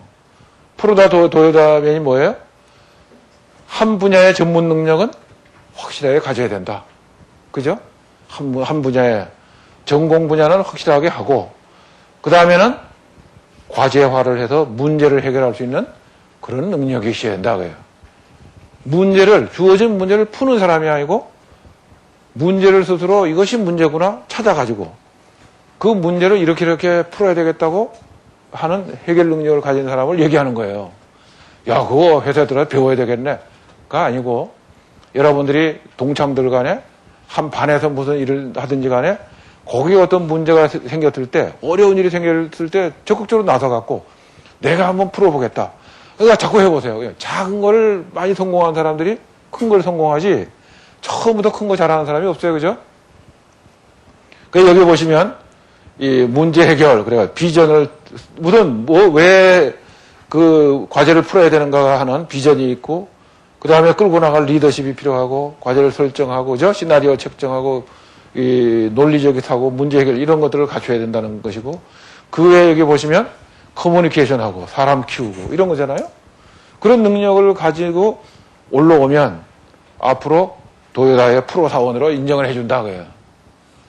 그 다음에 10년이 지나고 나면 누굴 뽑냐면 앞으로 이 사람이 10년, 20년, 30년 뒤에 도요타를 세계적인 기업으로 계속 끌고 나갈 사람인가, 리더십을 키울 수 있는 사람인가 아닌가를 찾는 거예요. 그래서 매년 180명을 교육을 시키는 거예요. 근데 일본에서 뽑은 사람은 90명밖에 안 뽑거든요. 이건 무슨 소리냐 하면 전체 인원 중에서 100명 중에서 20명. 여러분들 이 80대 20 아시죠? 80대 20이니까 이 많은 인재가 있더라도 20%는 리더십이 있다 이거예요. 그러니까 그 20%를 뽑아서 교육을 시키면서 뭐래요? 더 큰 그릇으로, 더 큰 리더로 키우는 거죠. 그리고 그 일을 맡기는 것이고, 여러분들이 처음에 1차 목표는 프로 사원이 되는 거지만 2차 목표는 뭐예요? 리더에 들어가가지고, 나는 예를 들면 도요타의 브라질 지역의 총책임자가 한번 돼서 브라질을 석권해보겠다. 이런 걸 이제 하는 거죠. 그렇게 되려고 그러면 리더의 소양을 키워야 된다. 그런 거죠. 그래서 미국의 여러분들도 이제 아마 앞으로 이제 이걸 시행을 하게 될 텐데, 공학교육 인증제도라는 게 있거든요. 공학교육 인증제 한국의 ABEEK라고 지금 하고 있죠. 거기 보면 11가지의 그 분야를 제대로 가르쳐야 되고 능력을 부여해서 졸업시켜야 된다고요. 맨 위에는 수학, 기초과학, 공학 지식, 이론, 응용할 수 있는 능력. 이게 지금 대체로 여러분들이 배우는 거예요. 거기서 조금 더 배우면 마지막에 있는 최신 기술 방법, 최신 공학 도구들을 사용할 수 있는 능력. 그러니까 도구를 쓰는 것과 지식을 하는 거, 요 끄트머리 양쪽에 있는 것이 대체로 배워서 나가는 거예요. 근데 불행하게도 공과대학에서 뭘 안 가르치냐면 데이터를 이해하고 분석할 수 있는 능력, 실험계획 수행할 수 있는, 실험계획을 하려면 통계학을 알아야 돼요. 근데 통계학을 안 가르쳐. 그러니까 여러분들이 어떤 데 있더라도 앞으로는 모든 것을 통계로 해야 되니까 통계에 대한 걸 공부를 하세요. 그리고 어디서 강의하시면 가가지고 듣고 해가지고 통계 기본을 해야 돼요. 이걸 하면 실험을 하더라도 남 10번 할 걸 나는 2번 만에 해가지고 답을 낼 수 있고, 시행착오 20번, 10번 할 걸 나는 3번 만에 할 수 있고, 능력 있는 사람이 되는 길은 이거예요. 그죠? 그 외에도 시스템을 생각하는 것, 그 다음에 이거 보세요. 이 여러 팀, 복합 학제적, 그러니까 여러 부분의 기술을 가진 사람이 모여서 시너지를 낼 때 멤버라서 일할 수 있는 능력. 그 멤버 중에서 리더로서 일할 수 있어서 더 좋겠죠? 그러니까 팀워크를 이룰 수 있는 능력, 커뮤니케이션을 할 수 있는 능력, 직업적, 도덕적 책임이 있는 사람, 그 다음에 공학적인 해결 방안, 그러니까 원자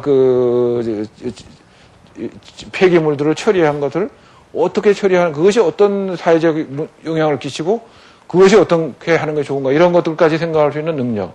그다음에 윤리의식 뭐 이런 거 보면 경제, 경영, 환경, 법률에 대한 시사적 논점들에 대한 기본식 이런 걸 다 알아야 된다는 거예요. 이걸 미국 사람들은 언제 한 줄 아세요? 1932년에 시작했어요.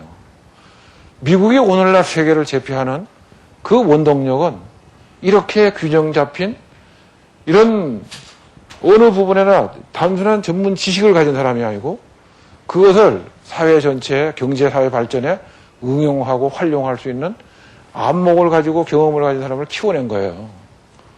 이제 우리나라도 이제 시작했어요. 이제 불과 5년밖에 안 됐어요. 이제 우리는. 그렇지만 이거를 아는 이상 여러분들이 이런 과목들을 그냥 시간 나는 대로 책을 보고 해야 된다는 거죠. 이번 미국 사람들 2000년이 되니까 졸업장도 바꿨어요. 어떻게 바뀐지 아세요?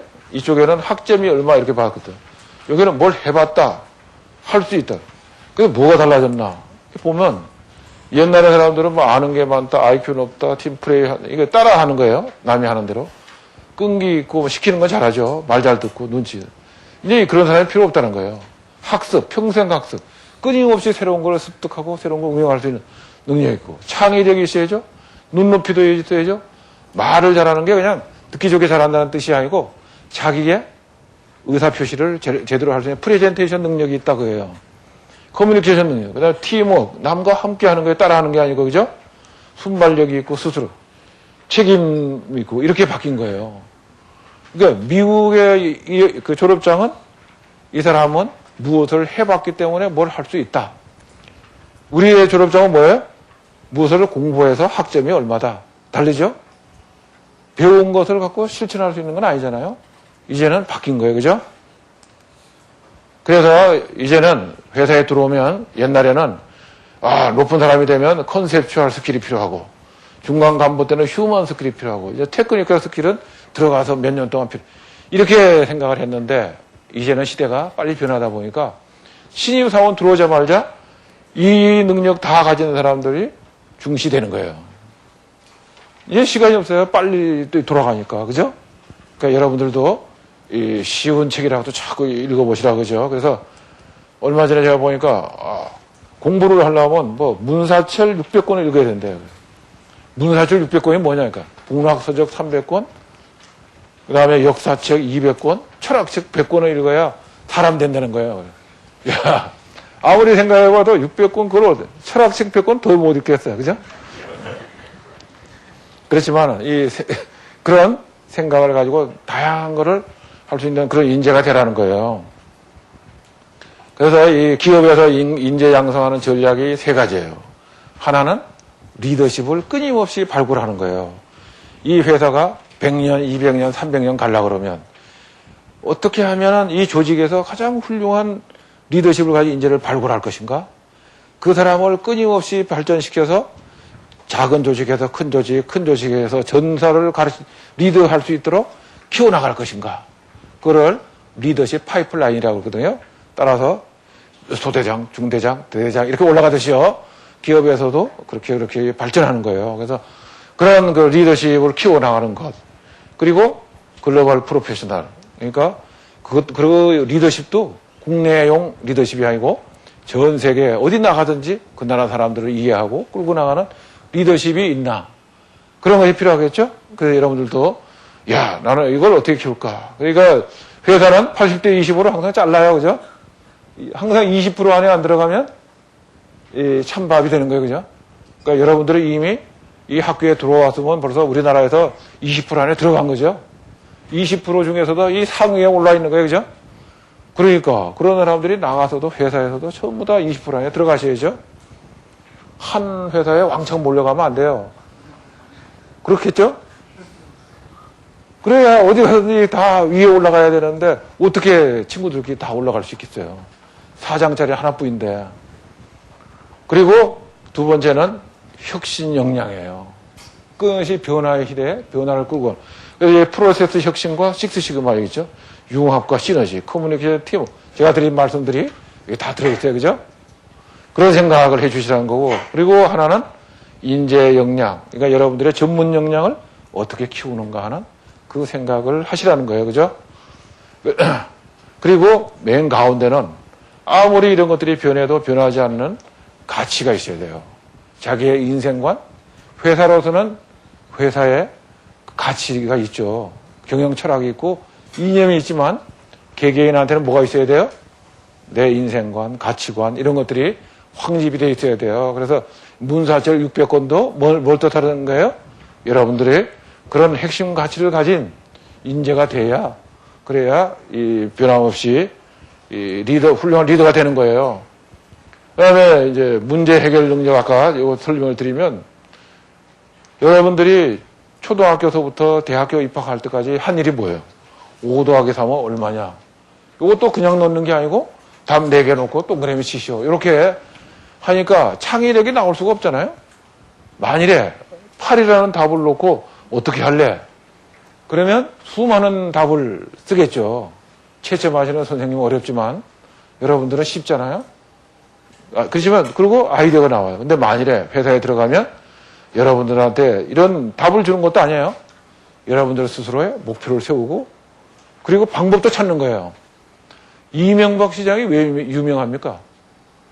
그 양반은 정주영 회장이 한 10억쯤 벌어보지. 그러면 무슨 말씀하십니까? 저는 30억을 벌어드리죠. 6개월 만에 하지 4개월 만에 하겠습니다. 항상 뭐래요? 고객이 원하는 것보다 더 높은 목표를 스스로 세우고 도전해서 성공한 거잖아요.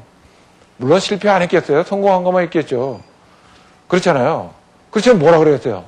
사실은 회장님께서 10억을 하라 그래서 했는데 내가 보니까 이런 사정에서 우리한테 30억이 꼭 필요해서 내가 30억 목표를 하다가 노력했는데 이게 무슨 사고가 생겨갖고 적자 10억 받습니다. 그런다고 야 임마 형편없는 이러겠어요? 그 도전의식이 가상하잖아요. 그래 요번에는 네가 불의에 그렇게 실패를 했지만 그 정신을 하고 꼭 성공할 거야. 이렇게 해야지. 그렇지 않겠어요?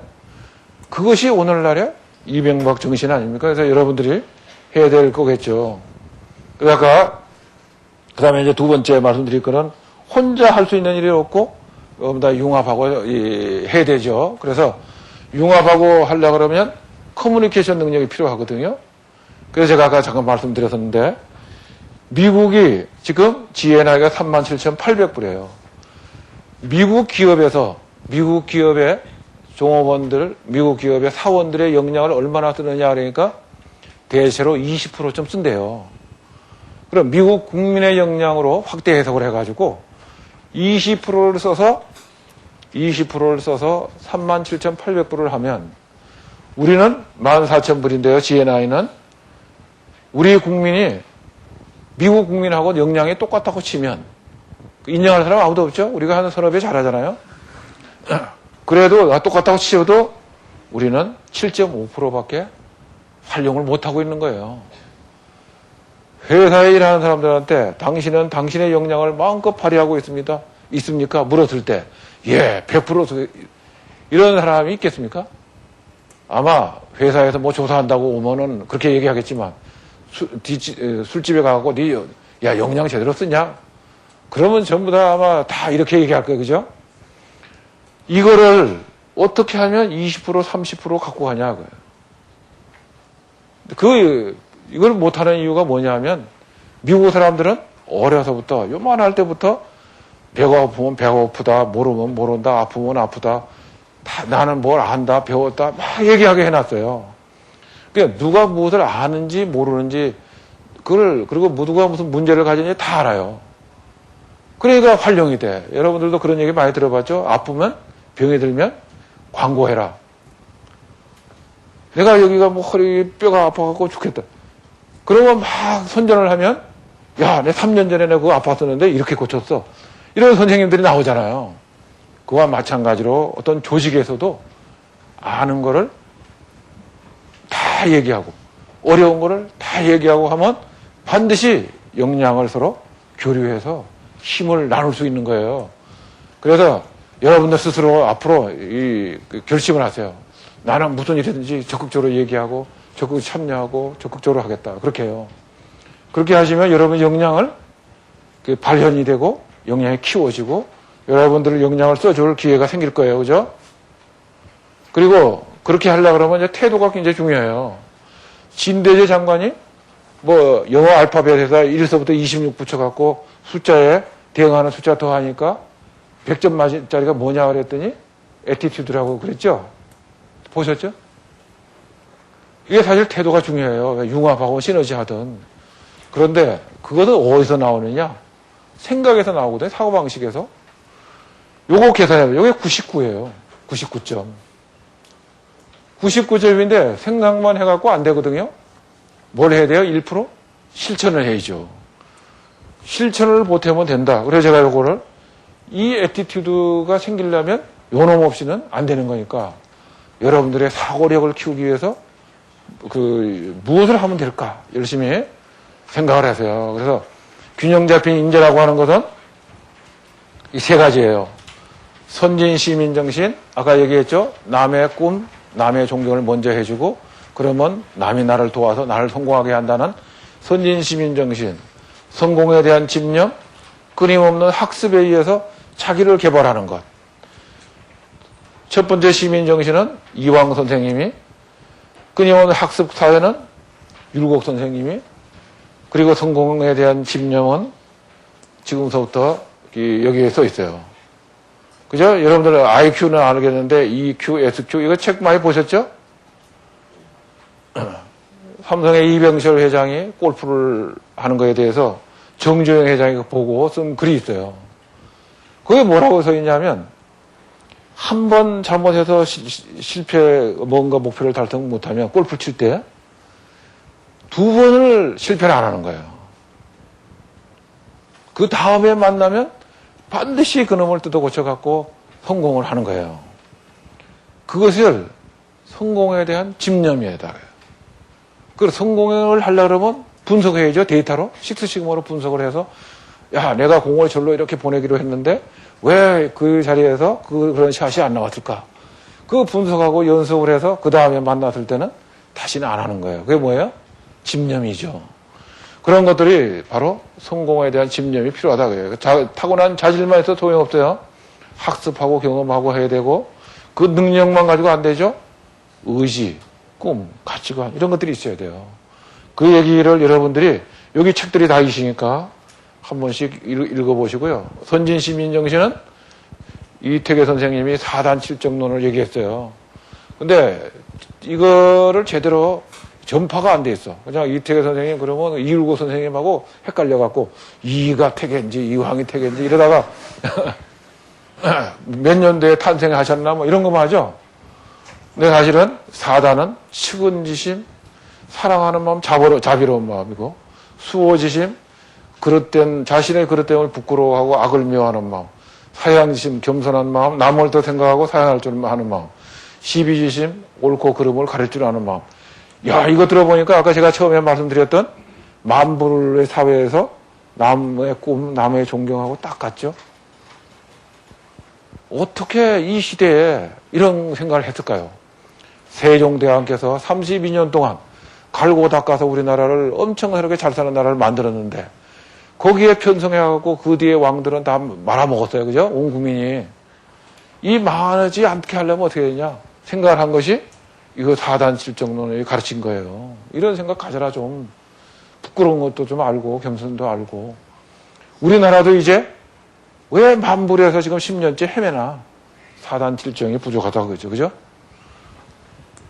그리고 경몽요결이라는 책에 10가지가 있어요. 입지, 뜻을 세우려고 그러면 뭐예요? 자기 비전. 나는 무엇이 될 것인가? 확실하게 하라는 거예요. 그죠? 학문의 뜻을 둔 사람은 성인이 되겠다고 기하게. 자기의 인생의 목표를 세우라는 거고요. 혁구수. 구수배워 옛날 거 혁신하라는 거 이거? 이때 벌써 혁신이라는 말이 나왔어요. 이거 뭐니까 예의범절 이런 것들을 통해 사회 문제죠. 집에 있을 때, 그 다음에 사람들을 접대할 때, 그 다음에 처세할 때, 이거 해가지고 이걸 공부를 시켜. 이게 뭐예요? 평생 학습의 자세죠. 그러니까 여러분들이 이 세 가지죠.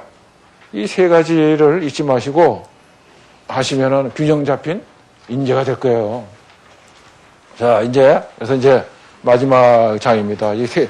저는 600년 전에 우리 세종대왕께서 가난에 찌들었던 고려가 망하고 온 백성이, 수많은 백성이 굶어 죽고 하던 그 시절에 뜻있는 선비들을 모아서 연구를 하고 또 온 백성들의 길을 모아가지고 농업대국, 군사강국을 만들어서 우리나라에 이 500년 조선왕조의 기틀을 만들었어요. 그것이 아무것도 없는 데서 또 할 수 있었던 거죠. 이러한 그 기틀이 600년이 됐으니까 이제 다시 이제 돌아오는 그 시대가 된 거죠. 그걸 하려고 그러면 결국 우리도 사람 키우는 일, 프로세스 혁신하는 일, 그 다음에 세계로부터 많이 배우는 거, 그 다음에 정보화 능력, 지식, 경영의 능력, 이런 것들을 다 해야 되죠. 그래서 세종대왕께서는 지식 경영하려고 훈민정음도 만드시고, 금속활자 다시 만들어내가지고 책을 많이 배포하고, 그런 일을 했죠. 지금 하려고 하는 거와 똑같아요. 근데 이거를 진심으로 하는가 안 하는가 그 차이죠. 네, 앞으로 21세기는 아까 제가 말씀드렸잖아요. 스피드 경쟁이고 융복합의 경쟁이에요. 근데 우리 조상님들은 이런 시대가 올 거라고 생각하고 2000년 전에 준비를 하기 시작했어요. 그래서 스피드 경쟁은 빨리빨리는 이건 뭐 말해도 알겠죠? 세계에 태국이고 동남아고 어디든지 가면은 노는 터에 가면은 다른 말은 다 몰라도 현지인들이 빨리빨리는 알아요. 그죠? 빨리빨리 그러면 한국 사람 그러고 뭐 다 해준다. 그리고 융합과 복합은 우리가 곰탕을 매일 끓여 먹고 비빔밥을 맨날 비벼 먹는 이유가 뭔지 아세요? 뭐든지 그냥 한 목에 집어넣어갖고 이게 섞으면 맛있게 되고 그 안에 영양가 다 나온다. 그래요. 이거를 우리 조상들이 여러분들 보고 열심히 갈고 닦아서 융합하고 복합하고 살아라. 이렇게 한 거예요. 그러니까 그냥 융합 복합도 아니에요. 그죠? 프로세스에 권리 있는 사람끼리 융합 복합해야 돼. 그죠? 같은 목적을 가지고 가는 것끼리. 이렇게 생각을 하시고요. 여기 보면 이거 구절판이라는 거 있잖아요. 구절판도 우리 조상들이 이 반도체가 이 세상을 제패할 것이다. 반도체 그 다음에 뭐가 와요? SOC, 시스템 온칩이 온다고요. 시스템 온칩은 뭐예요? 밀전병 위에다가 먹고 싶은 걸 갖다 얹어가지고 하나로 떼서 한번 먹는 거잖아요. 반도체 실리콘 웨이퍼 위에다가 여러 가지 기능을 가진 칩들을 하나로 얹어갖고 먹는 SOC 아니에요?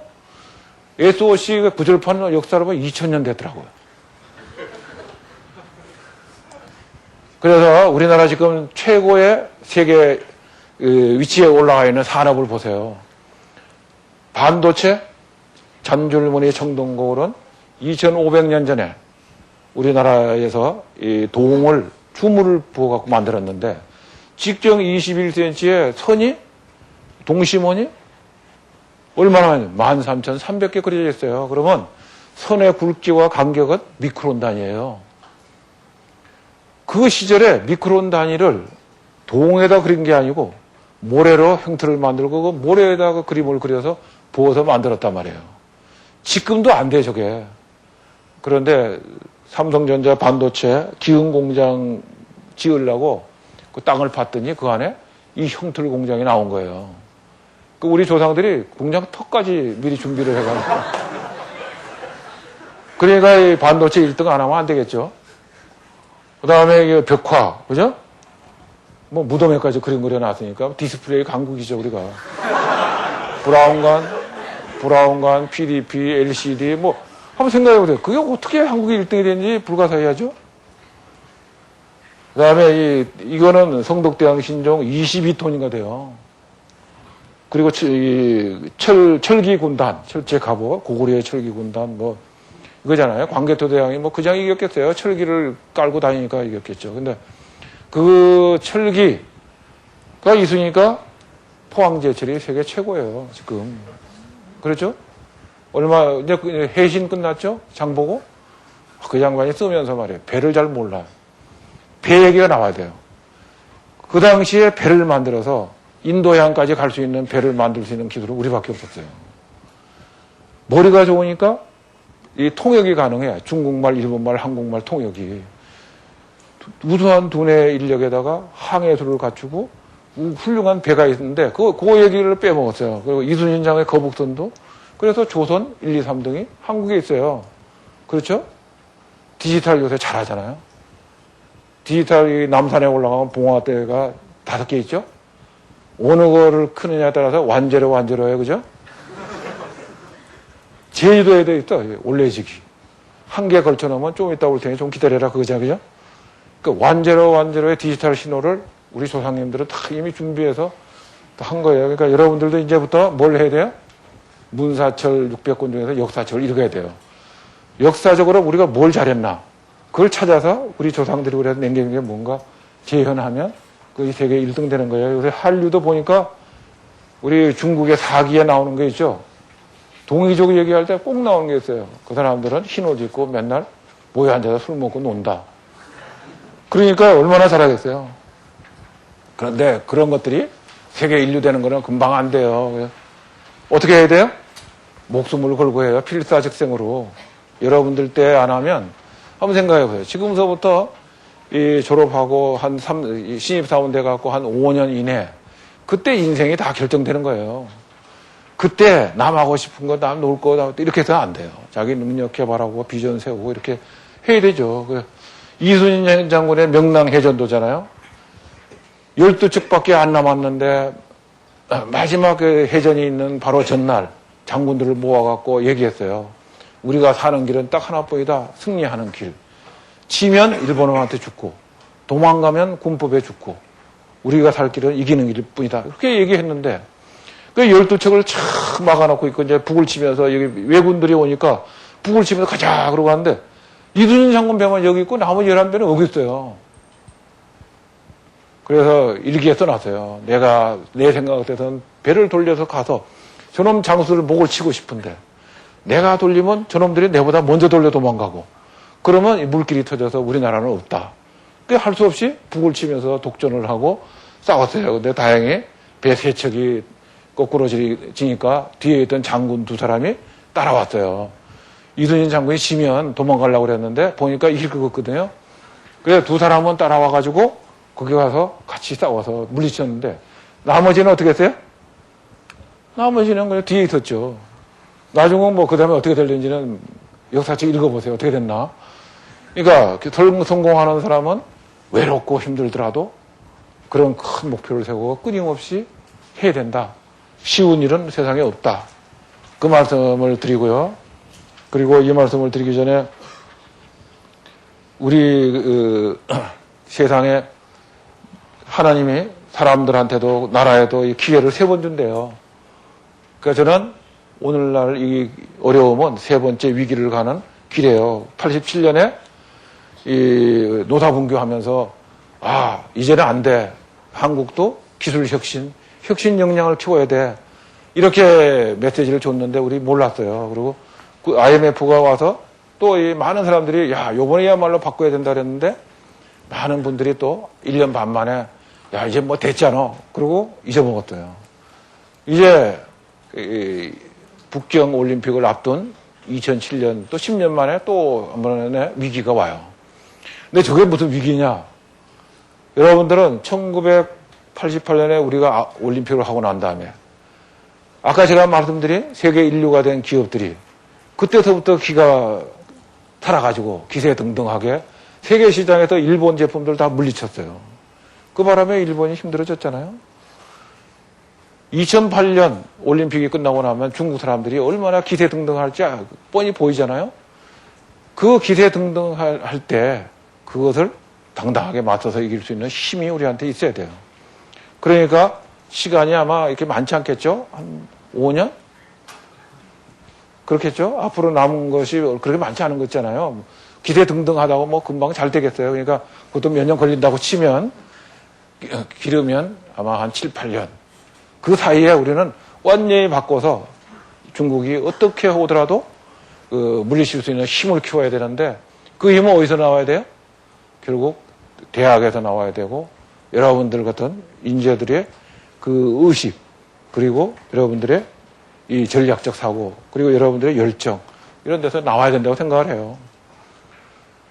그런 통계가 있죠. 자기의 꿈을 그려가지고 이렇게 당신 뭐 하고 살 거야. 그러니까 뭐 이런 걸 하겠다고 글로 써놓은 사람들이 3%가 있었고, 그 다음에 글로는 안 써놨지만 이런 목표가 있다고 생각하는 사람, 그 생각을 가진 것이 14%인가 있고요. 나머지 83%는 나는 아무 생각이 없어. 이랬는데 10년이 지나고 난 다음에 조사를 해봤더니 3%가 얻는 소득이 나머지 사람들보다 10배가 많더라는 거 아니에요?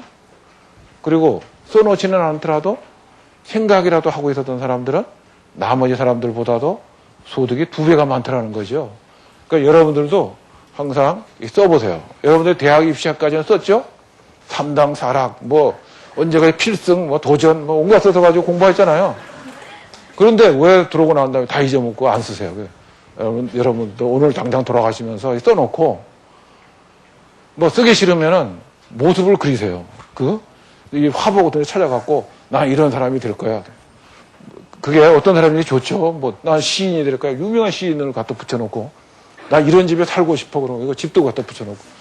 끊임없이 그 생각을 하면 여러분들이 또 10년쯤 지나고 난 다음에 얘기할 거 아니에요.